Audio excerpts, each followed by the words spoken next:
Unteroffizier Klaus Weber stands naked in a white-tiled room, staring at a chrome fixture jutting from the wall. He doesn't understand what it is. Behind him, 23 other German prisoners shuffle nervously, covering themselves with their hands. An American sergeant twists something. Water erupts from the ceiling. Hot water. September 1944. Camp Concordia, Kansas. 200 German prisoners have just crossed the Atlantic, filthy and terrified. They expected gas chambers. The propaganda promised execution. Instead, they're being offered something impossible. Soap that smells like lavender and water hot enough to steam. This is the story of men who crossed an ocean expecting death and found humanity instead. If stories like this interest you, consider subscribing. Now, let's return to September 1944. The SS Monterey cuts through Atlantic swells on September 2, 1944. Below deck, 216 German prisoners ride in darkness. The air reeks of vomit and fear. They've traded rumors for 3 weeks. Americans don't really take prisoners. The Geneva Convention is performance for the Red Cross. Once the cameras turn away, the murders begin. Klaus Weber lies on his side, trying not to breathe too deeply. He's 26. A radio man from the 15th Panzer Division captured outside Tunis when his half-track took a shell. Beside him, Gefreiter Paul Steinmann whispers through the dark. "My cousin was captured by the Russians at Stalingrad. We got one letter. He said they worked 12 hours a day. Men dropped dead in the snow. Nobody buried them." Klaus says nothing. "Americans will be the same," Paul continues. "Just cleaner about it." Klaus closes his eyes. He doesn't know if Paul is right, but he knows what the propaganda films showed. He knows what they said about surrender. The ship lurches. Someone vomits. Klaus counts to stay calm. 1, 2, 3, 4, 5. Breathe. Survive. The Monterey docks in New York Harbor on September 19th. The prisoners are loaded onto trains, real passenger trains, and moved west. Klaus watches America scroll past. Cornfields, small towns, children waving. The landscape is impossibly green after 2 years in the desert. It doesn't look like a nation of butchers. Paul sits beside him, coughing. "Look at all this, and they told us America was weak." Klaus doesn't respond. Because Paul is right, the wealth here is staggering. Factories, railways, abundance. Germany never had a chance. Camp Concordia sits in north-central Kansas, 40 wooden barracks surrounded by barbed wire and watchtowers. When Klaus Weber arrives on September 21st, 3,000 prisoners are already here. They're marched through the gates in columns of 4. An American officer stands on a wooden crate, addressing them in clumsy German. "You will be processed. You will receive food, shelter, and medical care. You will be treated in accordance with international law." Paul leans close. He forgot to mention the firing squad. Processing takes 2 hours. Each prisoner is photographed, fingerprinted, issued a number. Klaus becomes P-7834. Then an American sergeant gestures toward a low brick building. Showers. Close after. Klaus feels his stomach drop. The building is unmarked. They file inside. The door closes with a metallic click that echoes wrong. The room is white tile, floor to ceiling. Chrome pipes along the walls, drains in the floor, gas chamber. "This is where they kill us." "Strip," the sergeant says, chewing gum. Nobody moves. "Strip." He mimes pulling off a shirt. Slowly, they comply. Klaus folds his filthy uniform and sets it on a bench. 23 other men do the same. They stand exposed, waiting. Some are praying. Some stare at the drains, imagining what will pour out. The sergeant walks to the wall, twists a valve. Water explodes from the ceiling. Not gas, water, and it's hot. Klaus flinches backward, colliding with Paul. Steam rises, the kind he hasn't seen since Berlin, 1941. Why would they waste fuel heating water for prisoners? This isn't efficient. This isn't logical. Unless it's real. unless they actually mean to treat us humanely. Paul starts laughing a broken sound. He tilts his head back, lets water pour into his mouth. Others follow. A man named Franz Keller drops to his knees, sobbing. The sergeant tosses soap onto the tile, white bars stamped with English words. 5 minutes, get clean. He leaves. 24 German prisoners stand under hot water, trying to remember what being human feels like. Klaus picks up soap. It smells like lavender. He scrubs.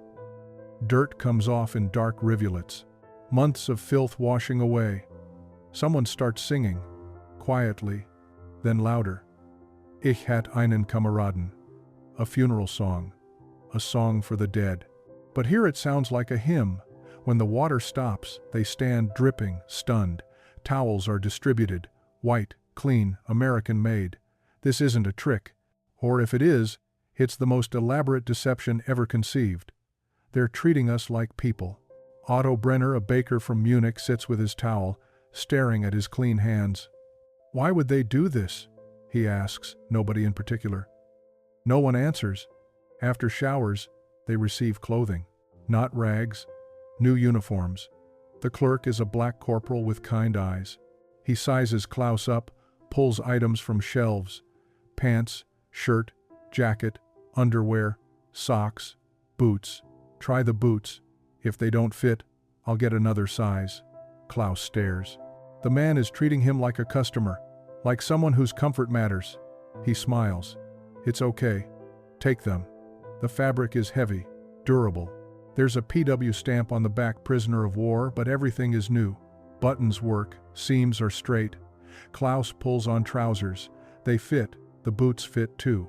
Paul sits beside him, hands shaking so badly he can't tie his laces. Klaus reaches over and ties them. Why are they doing this? Paul whispers. Klaus doesn't answer. We're the enemy. We killed their soldiers, and they're giving us boots that fit? It doesn't make sense. That evening, they're led to Mess Hall 3. Electric lights overhead. The air smells like real cooking. Klaus receives a metal tray, mashed potatoes with butter, roast beef with gravy, green beans, white bread, coffee, a square of chocolate. This is more food than he's seen in a single meal since before the war. Paul picks up his fork, cuts into beef, brings it to his mouth. He chews once, twice, then sets down his fork, covers his face, and starts to cry. Deep sobs that shake his shoulders. Franz is crying. Hans Vogel is crying. Around the mess hall, men break down. Some quietly, tears streaming while they eat. Others loudly, heaving sobs. American guards watch but don't intervene. Klaus eats slowly. The beef is tender, seasoned. The potatoes are creamy. The bread is soft. Every bite tastes like betrayal, because he's sitting here, warm and fed, while Germany burns, while comrades still fighting are starving in foxholes, and he's eating roast beef with gravy. The guilt is physical, a weight in his chest, but he eats anyway, because he's alive, and the living get hungry. They're going to make us work, Paul says quietly. This is just fuel, so we can work longer before we collapse. Klaus considers this. It's logical, pragmatic. But something doesn't fit. If they just wanted labor, they'd feed prisoners enough to work. Not this. Not comfort. Not chocolate for dessert. Maybe, he says, but he doesn't believe it. That night, Klaus lies in bunk 37 with a mattress, sheets, wool blanket, and pillow. The barracks are warm, coal stoves burning low. Outside, guards patrol, but there's no shouting. No dogs, just boots on gravel. Paul is coughing in the next bunk, wet, rattling coughs. Klaus? Yeah? Do you think we'll die here? Klaus doesn't answer immediately. The honest answer is, he doesn't know. But he says, no, I think we'll survive. Klaus doesn't sleep. He lies awake listening to 50 men breathing, shifting, dreaming. He thinks about the showers, the uniforms, the food. Everything contradicts what he was taught. The propaganda said Americans were ruthless. cruel. But the Americans here are humane. And if the propaganda was wrong about this, what else was it wrong about? The next morning, a medical officer makes rounds. An American captain with tired eyes and a Red Cross armband. He moves down the line asking questions in accented German. Any injuries? Illness? When he reaches Paul, he stops. Paul is doubled over, suppressing another coughing fit. You've been coughing. How long? Since Tunisia. Months. The captain examines him with a stethoscope. His frown deepens. Respiratory infection, possibly pneumonia. You'll come to the infirmary. Paul goes pale. The infirmary? Yes. Now. Gather your things. Klaus watches them take Paul away. This is it. This is where they kill him. The infirmary is just a euphemism. They'll take him somewhere out of sight. Put a bullet in his head. Forge paperwork saying he died of natural causes. Clean. Efficient. Klaus hates that he believes this. But he does. 3 days pass. Klaus works road crew assignments filling potholes, mindless labor. They're given breaks. Water. Lunch brought to the worksite. He eats without tasting. All he can think about is Paul's empty bunk. On the 4th day, Paul returns. He walks into the barracks slowly, carefully. Thinner. Paler. But alive. Klaus stands so fast he nearly hits his head on the bunk above. Paul? Paul smiles weakly. Paul? Klaus. You're alive. Yes. What did they do? Paul sits, then reaches into his pocket, pulls out a small glass vial. He holds it to the light. Penicillin. Penicillin, the miracle drug, worth more than gold, reserved for critical patients. And the Americans gave it to a German POW. They gave you penicillin, Klaus repeats, needing to hear it again. Yes. Paul's voice cracks. They diagnosed pneumonia, put me in a hospital bed with clean sheets, gave me injections twice a day, fed me soup, monitored my fever. He's crying now. Not from pain, from confusion. They treated me like I mattered, like my life had value. Why would they do that? I'm nobody, a prisoner. I'm German. Around them, other prisoners have gathered, listening, watching Paul hold that vial like a holy relic. Franz speaks. They could have let you die, saved the medicine for their own soldiers. I know, but they didn't. No? Why? Paul looks up, eyes red. The doctor told me something. His German wasn't good, but I understood. He said, "We are not monsters, and neither are you." Silence. The weight of those words settles over the barracks. We are not monsters, and neither are you. Klaus feels something crack inside his chest. The first fissure in a wall built since 1939. Because if the Americans believe that if they believe German soldiers are still human beings deserving of care, then what does that say about everything Klaus was taught? What does it say about the Reich's certainty that Germans were superior, that other races were inferior, that the enemy was subhuman? What does it say about the propaganda? What does it say about everything? By October, the prisoners have settled into routine. Work details, meals, evening free time, lights out at 10. It's comfortable. Then one evening, an announcement. Movie night, optional, mess hall, 1900 hours. Otto Brenner laughs. They're going to show us a movie? The sergeant shrugs. Commander's orders. Entertainment's part of the convention. That evening, 73 prisoners gather. Tables pushed aside. Chairs in rows. An American projectionist threads film. The lights dim.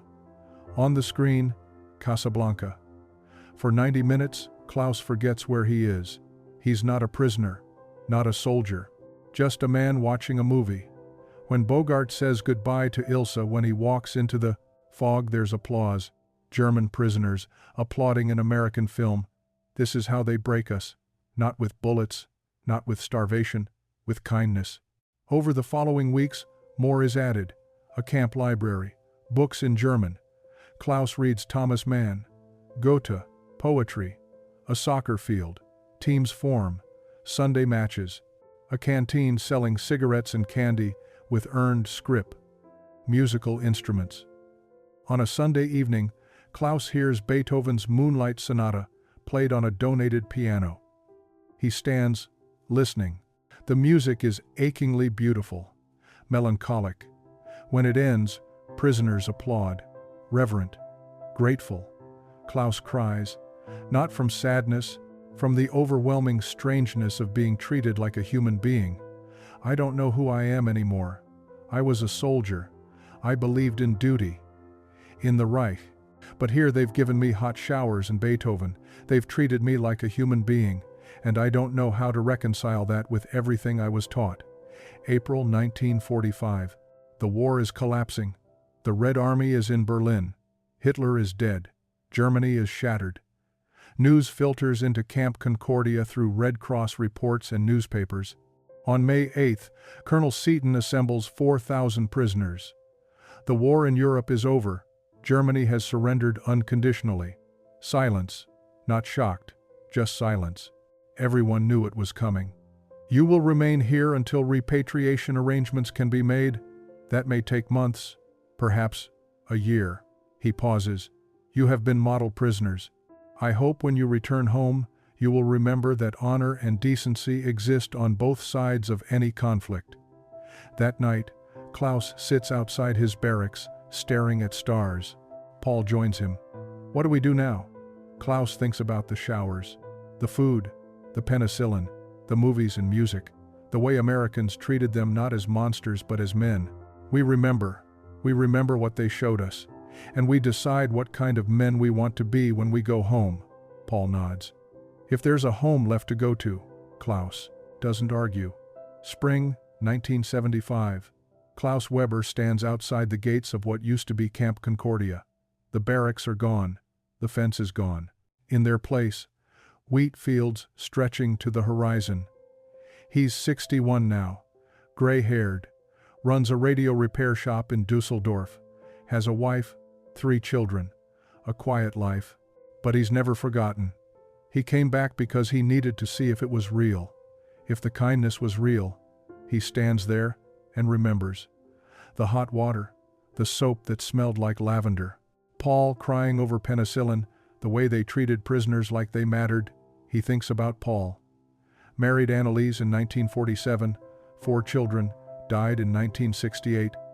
He thinks about Franz, never recovered from losing his family, died alone in the 1,960 seconds. He thinks about Otto, rebuilt his bakery in Munich using American recipes. 4,000 German prisoners passed through this camp, each with their own story. But they all carried the memory of being treated humanely when they expected cruelty, the memory of Americans who refused to be monsters. And maybe Klaus hopes that memory made them better men, made them question propaganda, made them reject easy hatred, made them choose kindness. A car pulls up. His wife Erica waves. Klaus, are you ready? 1 more minute. He takes a final look at the field, at the place where he learned that the world was more complicated than he'd been taught. Then he turns and walks back to the car. But he carries the past with him, always will. The past where he learned the real victory wasn't military, it was moral. The Americans won by being better than they had to be, by treating prisoners with dignity when they could have treated them with cruelty. And that lesson echoed through decades. Klaus tells the story to his children, to his grandchildren, to anyone who will listen. He tells them about hot water and penicillin and kindness that saved lives and changed minds. And he always ends the same way. Remember that, when you have power, how you treat the powerless defines who you are, not your strength, not your victories, but your mercy. Klaus Weber dies in 1992 at 73. His children find the wooden cross Otto carved, the photograph in his PW uniform, letters from Paul, and a small bar of soap wrapped in paper never used, stamped with U.S. Army. Still smelling faintly of lavender after 47 years, they keep these things, pass them down. Years later, his granddaughter donates the soap to a museum in Berlin.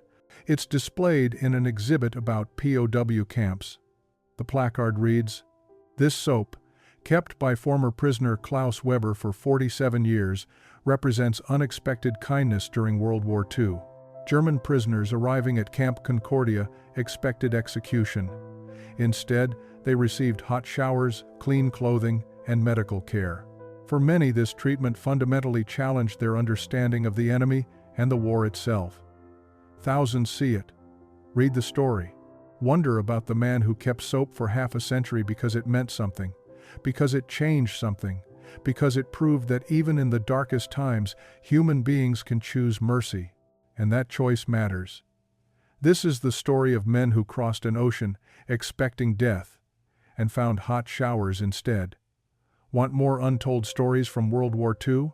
Stories of overlooked moments, impossible decisions, and forgotten truths that changed lives?